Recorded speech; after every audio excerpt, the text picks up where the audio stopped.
Hello guys, live we are indeed, and yes, Tuesday is shipping day. We will be looking into the shipping sector. It still looks remarkably good. There are some big breakouts waiting right around the corner in my view. After this video, I will do the uranium miners in Canada and the US. Where are we? What to expect? Check it out. And yeah, as always, like, subscribe, all that good stuff here. So without any further ado, shipping. Shipping. As always, we start with the BDRY. The Baltic Dry Index. Again, you can see the marks there. And basically, we blasted to the downside here into massive support. The left shoulder low and the neckline here. So again, we need to hold here roughly 1300s, and we're getting a bounce. We are right now at 1460. So still all good here again, but ideally we want to hold here. Let's see how it acts. The BDRY is still looking incredibly well. Again, I'm not a Vikov accumulation kind of guy. Check it out. I still think this could be some sort of, Vikov, I think it's pronounced correctly, accumulation, what to call it, formation right here. But basically, we are still above here, roughly 10.5.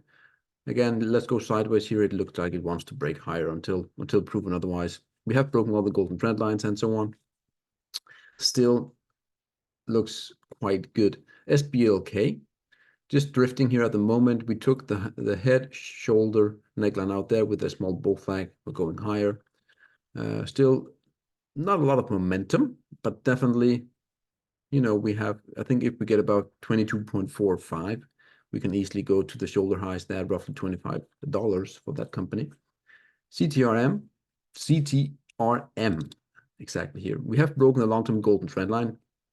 Bull flagging still holding here. Again, the risk reward right here in my view, if you want to place the stop. Again, this is a bit more of a riskier play maybe, but again, a stop below here and the retest of that golden trend line, I think you have a massive risk reward that could gets taken advantage of right there. GLBS, also negative divergence on the RSI on the weekly.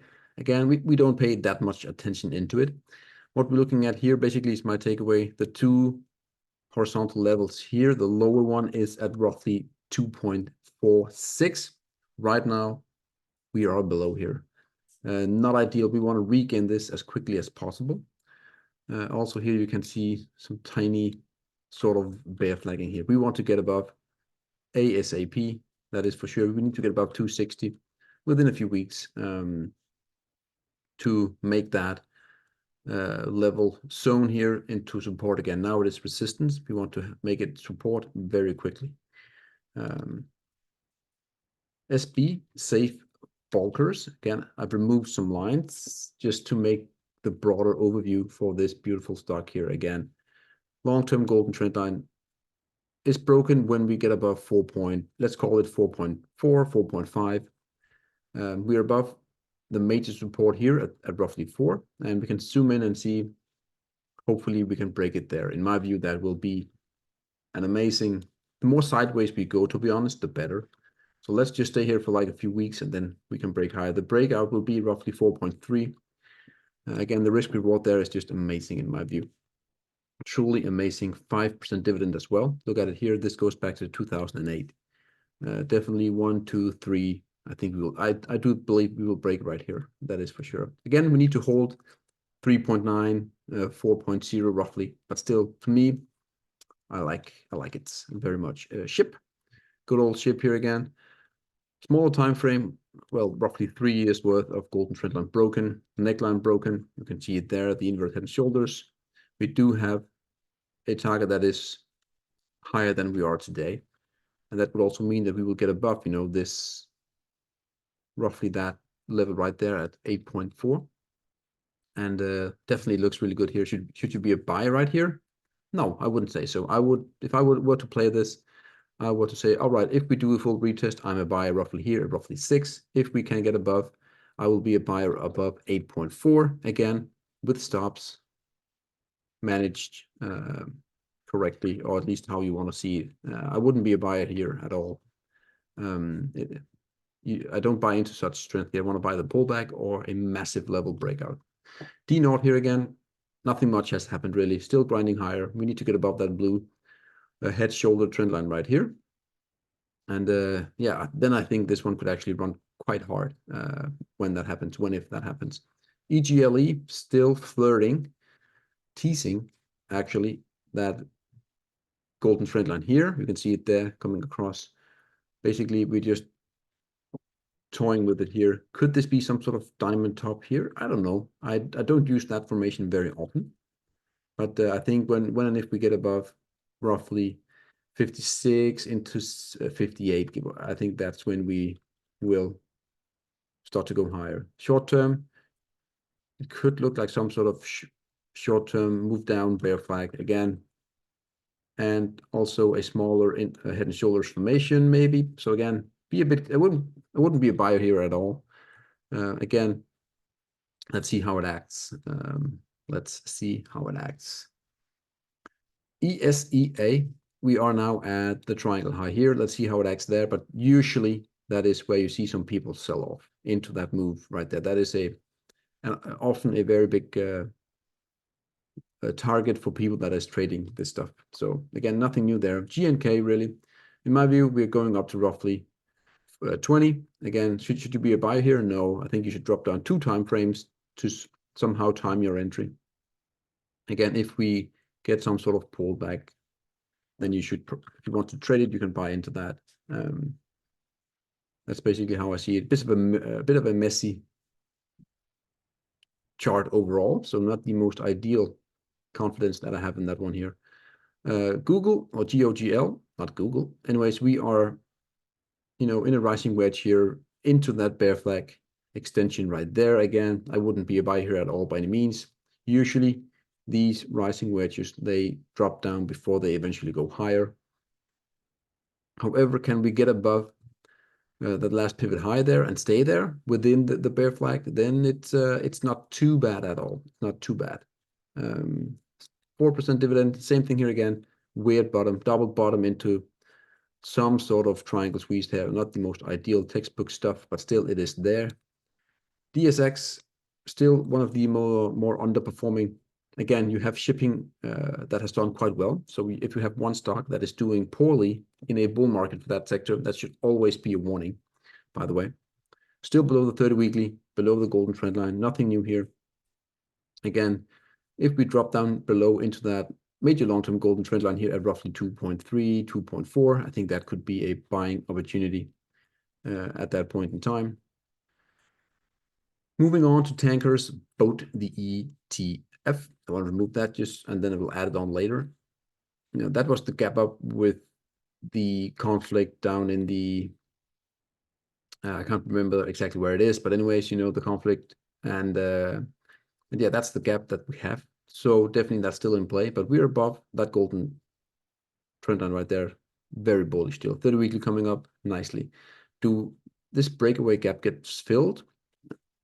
We will have to wait and see, obviously, but definitely, again, if in my point of view we get a full retest, full gap fill into the green zone, that should be a buy. You can manage the stop loss easily if we get that deep pullback. As you can also see here, we are into quite some resistance right there. So definitely that's, pullback into there, into roughly 30 down to 29. I would be a buyer. Again, breaking above here. Then you should also consider going long. TNP. Actually seeing something quite intriguing, to say the least. There it is, inverted head and shoulders. I think we're getting above, here, but again, where are we on the daily? I think we're very close to getting above that 25.2, which will mean that we have triggered the measured move from that long-term pattern here.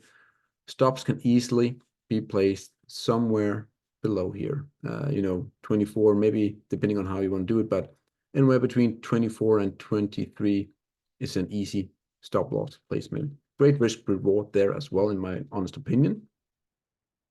TNK into now the massive resistance zone that we've been looking at right there. Coming into that, I wouldn't be a buyer here by any means.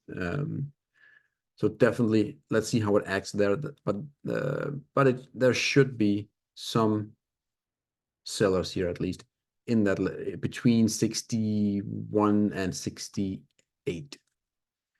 Yeah, nothing more to mention really. TORM here again looks remarkably well. I think if we didn't have that conflict, I think we would have fully completed the bull flag with 3 touches there, and then we would have went higher. But I think it gave us a head start, and then it just blasted high there. Above the bull flag, nothing to be worried about at the moment if you're long. Yes, we could get some retesting there, also confirming the previous highs. But again, it looks good from a long-term perspective. INSV, very soon, I think, to break out of the all-time highs. This is not, it's only what 6 years old, this stock here. But again, we're close to breaking the all-time highs. Usually that is, we have broken the all-time highs actually, as we can see right there. So remarkably well. If you have a position, you just hold until proven otherwise, really. The best setup for me right now is DHT. I want to show you long-term invert head and shoulders. A lot of stuff going on here. So let's zoom in. But basically, we are in this green uptrend and now fighting that red resistance here. Very close to breaking out. In my view, when we get above 11.4, 11.5, you know, roughly there, that this thing will be a major buy in my view. We also called for a buy here, and we are up, you know, roughly 20% already. Again, I do think there's major upside here really. And when this breaks, in my view, we will go and up to that pivot high there back in 2012. So that will be in for roughly a $7 move. So that's roughly 60% or so. This is probably the best well-defined breakout that we are very close to doing there. Okay, STNG. Bull flag into retesting of that high from 2019. And we are now above this double 64 to 67 level right there. Insanely strong still. We are now coming into what we have talked about, the 85, which will be the touch of that long-term golden trend line going back, what's that, 10 years or so. Incredibly strong still. And remember, many of these stocks here pays a hefty dividend. Some of them don't, but most of them actually pays double-digit dividends. And that here, again, I'm not a fan of what's happening here. You know this. I'm just waiting for that to break. And yeah, I think I don't know what to do with that. So I will not, give my honest opinion on that one here. Fro still looks incredibly strong, trending big time. Every single pullback is just getting bought up heavily. Beautiful. 12% dividend. We're coming into that resistance now, as we talked about, 22 to roughly 26. Right there, you can see it. We're coming into that resistance. Let's see how it ends. I wouldn't be a buy here at all. That's too late. That's way too late. Again, the entries are roughly down here if you were to enter. Now let's see what happens here now when we get to here. Again, there will be, at some point in time, we will be able to find an entry with a good risk reward. But right here, right now, I wouldn't touch it at all. If you have a position though, don't sell out there. Don't sell out. Still, you have that golden trend line, the 30 weekly coming up. So unless we start to really, let's say we start to break down here, that should be of concern. In my view, it's better to stay on the sidelines. You can easily re-enter if for some reason it's a false breakdown and you go high. You can easily, enter again when you get that breakout right there, in my view. Again, do your own due diligence, as always. Also, if we have a longer term inverted head and shoulders here, you might have that kind of dip down. Last but not least, also SIM looks compelling to me. We broke that long-term golden trend line, which is always ideal, but you never go into a straight uptrend, right? You have a downtrend often, and then you have some basing. And what I think is happening here is some sort of inverted head and shoulders. So in my view, SIM looks extremely compelling above roughly 15.5. Maybe, yeah, 15.5 looks extremely bullish if we can get above that. The reasoning being that would mean that we probably make some sort of inverted head and shoulders.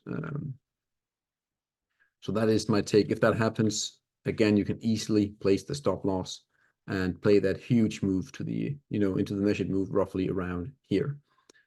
Maybe a tad below. No, here it is right there. So SIM also looks compelling here in my view. It is just going bullish sideways price action here below major resistance. Always beautiful to see. So when and if you get that break, it is going to be explosive, and it is with a very high success rate from my experience. That SIM, that was shipping, still looks good across the board more or less. There is one that doesn't look good right now. DSX is still, in a downtrend. And that should always be a concern, given the fact that overall shipping looks really, really good. So as long as the Baltic Dry Index stays above that 1300 and goes higher, obviously, then it's all very fine here.